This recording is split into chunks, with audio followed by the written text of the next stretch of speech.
이제부터 이제 본격적으로 그 더블 버텀 라인이라는 개념을 좀 들겠습니다. 아까 다시 원론으로 돌아가면 기업은 경제적 가치와 사회적 가치 이 두 가지를 추구해야 되는 시대에 왔다고 이제 저희가 얘기합니다. 그래서 경제적 가치라는 것이 마지막에 재무제표에 표시되면 남는 것이 하나 바텀 라인이라고 얘기하는, 요거 이제 재무하는 사람들을, 회계하는 사람들은 마지막 바텀 라인을 이제 당기순이익이라고 표시가 돼 있죠. 그래서 당기순이익을 바텀 라인이라고 얘기합니다. 마찬가지로 사회에도 기업이 좋은 영향을 주기도 하고 나쁜 영향을 주기도 합니다. 그래서 플러스 마이너스를 쭉 합계 하다 보면 마지막에 순수하게 남는 당기순이익과 같은 네팅한 개념의 사회적 가치가 존재하겠죠. 그것을 가장 극대화하는 것이 더블 바텀 라인의 정신이라고 볼 수 있을 것 같습니다. 원래는 이렇게 1990년대에 트리플 바텀 라인이라는 얘기가 있었어요. 존 엘킹턴이라는 사회경제학자 이분이 이렇게 기업의 이제 추구해야 되는 이해관계자 세 축이 바로 경제적인 이해관계자, 아까 이제 프리드만 얘기한 것처럼 번영을 시켜야 되니까, 그 다음에 사회적인 이해관계자들, 그 다음에 환경적인 이해관계자들, 이 세 이해관계자들의 어떤 동시 만족을 추구해야 되는 것이 바로 기업의 숙명이다라고 해서 트리플 바텀 라인인데, 이제 세 가지나 얘기하면 좀 복잡하니까 저희가 좀 논의를 단순화하기 위해서 요 소셜과 인바이러먼탈을 합쳐서 그냥 하나의 소셜 밸류라고 표현을 했습니다. 그래서 소셜 밸류와 이코노믹 밸류 요 두 가지를 합쳐서 더블 버텀 라인이라고 표시했고요. 그럼 기업이 추구해야 되는 축이 두 가지입니다. 아까 이제 이 그림을 좀 쉽게 하기 위해서 더블 버텀 라인이라고 했는데요. 먼저는 둘 다 이렇게 추구를 굉장히 낮은 수준에서 하면은 사실 좀 표현은 좀 안 좋습니다만 좀 모자란 기업들인 거죠. 왜냐면 기업이 사회적 가치를 잘 내든지 돈을 많이 벌든지 둘 중에 하나는 최소한 잘해야 되지 않겠습니까? 둘 다 다른 기업들보다 못하다 그러면 이제 어떻게 보면 도태될 확률이 굉장히 높은 조금 그런 기업들이 될 것 같습니다. 그래서 지향해야 될 바는 아니죠.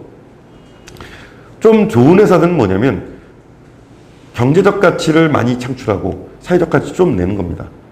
이게 사실은 어떻게 보면 전통적인 CSR 기업들, 우리 기부금 비율이나 사회적 가치를 창출한 그 규모의 비율들을 따져보면 사실 10%를 중심으로 훨씬 더 넘는 기업들은 굉장히 적습니다. 대부분은 이제 10% 내외에서 어떤 사회적인 가치 활동이나 CSR 활동에 투자를 하고 계시고, 그 정도만 하더라도 사실은 다른 기업들보다 굉장히 많이 하는 잘하는 기업으로 평가받을 수 있습니다.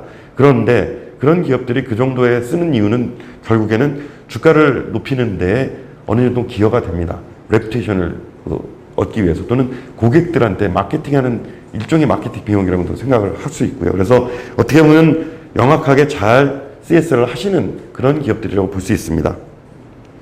또 하나의 기업들은, 사회적 기업들은 굉장히 많이 내고 경제적 가치 못 내는 기업들이 있습니다. 바로 사회적 기업들이죠.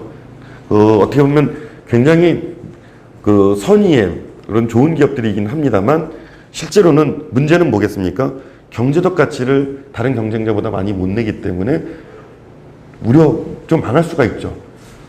돈도 많이 못 모으고 있고, 그 다음에 위기 때 대처 능력이 굉장히 떨어질 수 있습니다. 그래서 가장 바람직하기로는 사실은 이 두 가지를 다 추구하는, 극복하는 회사가 필요합니다. 그래서 다시 말해서 소셜 밸류와 이코노믹 밸류를 매우 균형적으로 발전시키는 것이 이제 앞으로 기업의 목표가 돼야 되지 않겠느냐는 것이 지금 SK의 경영 철학이라고 얘기할 수 있을 것 같습니다. 이 밑으로 가면 뭘까요? 이 악덕 기업들 있죠. 뭐 제가 이제 여기서 예를 들면은 혹시 그 기업들에 계신 분들이 뭐라고 하실까봐 얘기는 못 드리겠습니다. 약간 이제 불법으로 따지면 이제 마약업, 도박업, 또 뭐 무슨 매매업 이런데 이제 종사하시는 분들이라고 할 수 있겠죠. 또 이쪽으로는 또 뭐가 있을까요? 그 자선 단체들이 다 있죠, 여기에. 그렇죠? 그래서 돈을 못 벌어서 어떻게 보면 돈을 기업들부터 얻어야 됩니다. 그래서 이제 사실은 어떻게 보면 어디서 이제 이렇게 추구를 할 것이냐라는 방향 축들이 나옵니다. 그래서 SK는 이 균형적인 발전을 할 수 있도록 모든 관계사들이 이런 칭송을 받을 만한 스마트한 기업이 될 수 있도록 이렇게 추구를 하겠다, 이렇게 선언을 하고 있습니다. 네.